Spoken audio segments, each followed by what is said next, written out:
De la naissance d'un enfant au transfert d'un patrimoine, chaque situation est unique et mérite d'être bien vulgarisée par des conseillers dans le domaine. Voici la chronique des bonsconseils.com avec Éric Veilleux et Bernard Paquette, conseillers en sécurité financière chez Des Bons Conseils Incorporés. Bernard Paquette, Des Bons Conseils ce matin. Bon lundi. Bon lundi. Passez une belle fin de semaine. Très belle fin de semaine. Chaleur. J'ai starté la piscine. J'ai joué mon premier neuf de golf. Gros kit. La piscine est partie. Ah ouais, pas le chauffant encore, là. Je me laisse un petit gêne, là, mais l'eau roule. Ah ouais, puis écoute, ça n'a pas été long à préparer. Elle était belle, pareil. J'ai pas d'ombre, moi. Fait que j'ai l'avantage d'avoir du soleil non-stop. Ma glace fond 2-3 semaines avant les autres. OK, ben c'est le fun. Moi, je regardais la piscine sur le terrain, puis je le vois. Avec le couvert de glace qui reste, on va oublier ça, là. Ce sera pas pour en fin de semaine, mais tout le reste est fait, par exemple. Exact. Ah, c'est rare, à cette période-ci, que le terrain est déjà pratiquement prêt pour la saison d'été. Il peut y avoir du positif en 2021 aussi, qui sait? Faut en trouver. Ce matin, on va parler d'assurance collective parce qu'on en a tous. Généralement, au travail, en grande majorité, on en paye. Bon, on sait pas trop ce qu'on paye, on sait pas trop c'est quoi nos avantages, c'est quoi les inconvénients. On va décortiquer ça un peu ce matin. Exactement. D'entrée de jeu, tu as dit quelque chose d'intéressant. Des fois, on sait pas trop qu'est-ce qu'on a. Ouais. Même pour commun des mortels, quand on va acheter puis souscrire à une police d'assurance individuelle, souvent, c'est nous qui faisons la demande, on a de l'intérêt, on prend le produit, puis un an ou deux après, on oublie qu'est-ce qu'on a comme couverture. Mais sais-tu, c'est quoi la question que j'entends le plus concernant les assurances collectives dans la société en général? Non. C'est « Ah ouais, toi, as-tu les dents, toi? As-tu les lunettes? » C'est tout le temps ça. Ouais. As-tu les lunettes, toi? As-tu les dents?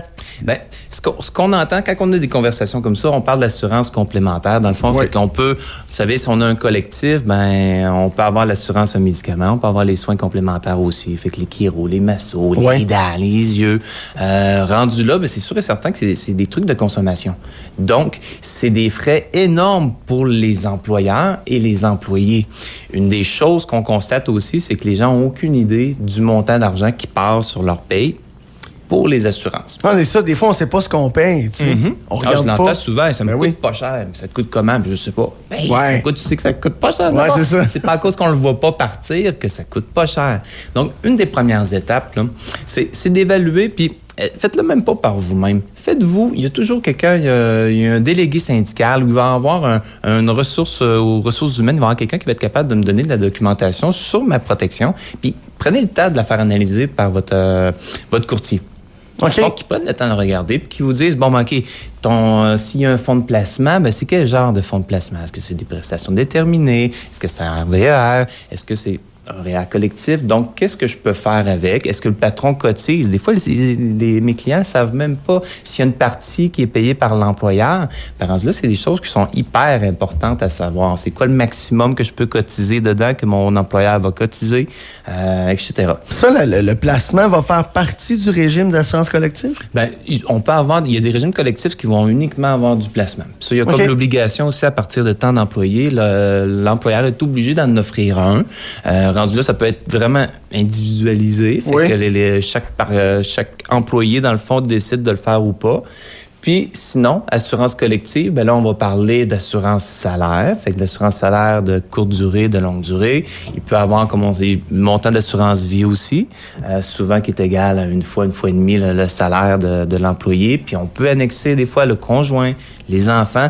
Donc, c'est gros. Il y a beaucoup de stock là-dessus. C'est pour ça que d'entrée de jeu, on doit commencer par se le faire analyser. Parce que moi, récemment, je me suis acheté un nouveau véhicule, puis ils nous donnent des livrets avec ça qui nous expliquent un peu toute la totale. Mais rendu là, je connais pas ça, moi, les véhicules, puis ça m'écoeure. Ben, ça m'écoeure. J'aime pas ça lire là-dessus. Je veux pas savoir comment faire. Explique-moi. Je fais venir mon beau-frère qui, dans le domaine, regarde, explique-moi les grandes lignes, là. Puis je vais les retenir. C'est quoi l'entretien? C'est quoi les pitons? Puis c'est ça. Exactement. Puis pour certains, ça va être les documentations de placement puis d'assurance qui vont dire ça. Donc, faites-vous sortir les documents, montez ça à votre courtier, puis n'oubliez pas que les collectifs peuvent changer de protection annuellement. Le prix varie annuellement, puis les protections aussi peuvent varier. Parce que pour l'employeur, il y a toujours une partie qui est payée par l'employeur. Ça coûte très cher. C'est une bonne manière de garder ses employés. ça fait de la rétention, mais en même temps, il y a un coût à ça. Fait que ça se peut éventuellement qu'ils disent, bon, regarde, il y a trop de réclamations justement pour les soins dentaires. Là, il y a de l'exagération. On va l'enlever. Ça va coûter un peu moins cher, mais on ne l'a plus. Il y a des ajustements, donc c'est à réévaluer après certaines périodes. Fait que c'est important de bien décortiquer ça pour savoir, de un, combien ça nous coûte et qu'est-ce qu'on paye aussi. On est couvert pourquoi? Puis si je suis couvert pour telle chose, qu'est-ce qui me manque aussi, là? Puis si on est couvert, on s'entend que c'est pour éventuellement réclamer. Si je sais même pas que je suis assuré pour ça, comment je vais faire pour réclamer? Ben, en le sachant pas. Tu peux pas réclamer. Ben exactement, là, ça prend une cloche quelque part. Là. Le gouvernement n'appellera pas tes assureurs pour savoir s'ils doivent de l'argent. Donc, rendu là, être bien informé. Puis, autre chose qui arrive, puis que dans certains domaines, là, ça va arriver à partir du mois de juillet, on peut avoir des retraits aussi de protection d'assurance collective. Que justement, l'employeur décide, regarde, je l'enlève, ça coûte trop cher, ciao, bye. Qu'est-ce qui arrive à ce moment-là? Ben, d'entrée de jeu, encore là, de savoir qu'est-ce qu'on avait comme plan de protection, ben, nous, comme courtier, on peut faire un équivalent. Bon, mais regardez, présentement, ce que vous avez comme protection, si on le prend personnel, on peut avoir tel et tel produit. Et souvent, si on prend une protection collective, en général, pour les communs des mortels qui sont standards, donc sans être des athlètes olympiques qui n'ont pas trop de problèmes de santé, ils vont économiser avec l'assurance collective. Ou des fois, ça va être un peu plus compliqué, c'est ceux qui réclament beaucoup. Ouais. Parce que quand on a une assurance collective, on est obligé de la prendre. Puis là, je reprends le volet médication, etc. Fait que si on est obligé de la prendre, il y en a qui se forcent pour aller voir des massos, des chiros. J'ai le droit de faire une visite, je vais y aller. Je vais le prendre. Ben, exactement, pour la rentabiliser. D'accord? Fait que ça, plus ça consomme, plus qu'il y a des demandes, ben, plus ça fait augmenter le coût à tout le monde dans le système. On s'en rend pas compte parce que c'est tout le monde qui paye, là. Puis quand je vais vouloir m'assurer au privé, après ça, ben, il y a une analyse de votre situation. Donc, si je réclame beaucoup, au privé, je dois le déclarer que je réclame beaucoup. Oui. Fait que je peux même être coupé. Tu peux me dire, regarde, on va t'accepter dans cette assurance complémentaire-là, mais tu vas avoir une exclusion pour telle médication parce que tu la prends déjà depuis tant d'années. Tu vas avoir une exclusion pour tel soin parce que tu y vas 10 fois par année voir ce spécialiste-là.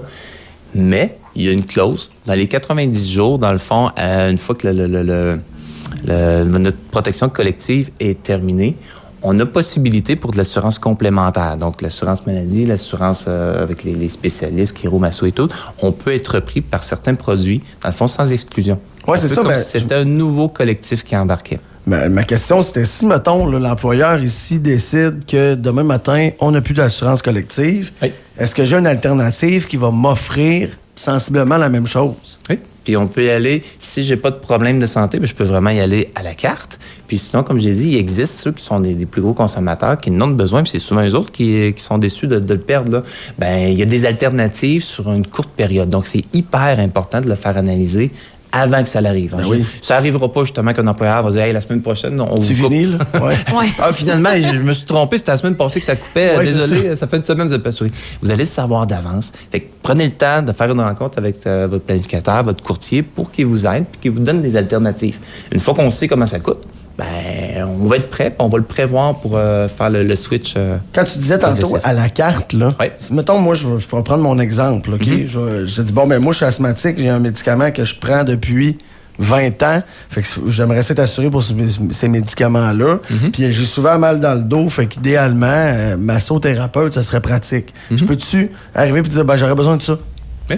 OK. T'sais, en sachant, si ta couverture ne le couvrait pas préalablement, ça, c'est une chose. Ouais. Si c'était déjà couvert, ben, je vais avoir une transition, comme je te dis, dans les 90 jours, certains produits vont le permettre. Fait que je peux avoir un produit alternatif. Exact. Puis, tu sais, où ça va nous toucher souvent aussi, c'est l'assurance salaire. Fait que l'assurance salaire demeure une base. On a beaucoup plus de risques de réclamer en invalidité qu'on risque de réclamer en décès. Puis c'est bien fait. C'est ça qu'on préfère. Mais de savoir qu'est-ce que je peux avoir comme protection. Puis, comme je dis, dans une grande partie des cas, les gens ne savent pas comment ça coûte au collectif, mais vous allez faire une belle surprise, une belle découverte quand vous allez apprendre que vous couvrir au privé va souvent être moins cher, plus adapté, moins cher, Puis sur votre salaire, vous allez trouver que justement, quand ça va rentrer moins l'argent qui partait sur le collectif, vous allez vous rendre compte que finalement, vous économisez. Je pense que l'important, c'est de faire une bonne analyse de ça. Qu'est-ce qu'on paye, combien, puis pourquoi. Puis les gens chez vous, j'imagine, qu'ils peuvent évidemment faire le tour de tout ça. Là. Oui, mais on peut le faire à la condition justement d'avoir la bonne documentation. Oui. Donc, informez-vous. Il y a quelqu'un dans l'entreprise ou connecté avec les ressources humaines qui ont tous les documents, qui vont être capables de vous les remettre. Puis à ce moment-là, on sera capable de bien vous conseiller. Demandez le petit livre, là. Exact. Avec les assurances, puis après ça, contactez l'équipe des bons conseils sur Internet. Desbonsconseils.com. Exactement. Bernard Paquette, toujours un immense plaisir. Merci à vous une belle semaine. Yes, salut. À vous aussi. Merci. Desbonsconseils.com vous a été présenté par Éric Veilleux et son équipe située au 135-25 boulevard Lacroix à Saint-Georges. De la naissance d'un enfant au transfert d'un patrimoine, différentes stratégies s'offrent à vous. Parce que chaque situation financière est unique, vous devez vous assurer d'en tirer le maximum. Notre équipe d'expérience est là pour vous donner les bons conseils dont vous avez besoin. Communiquez avec nous au 228-72-24 ou desbonsconseils.com.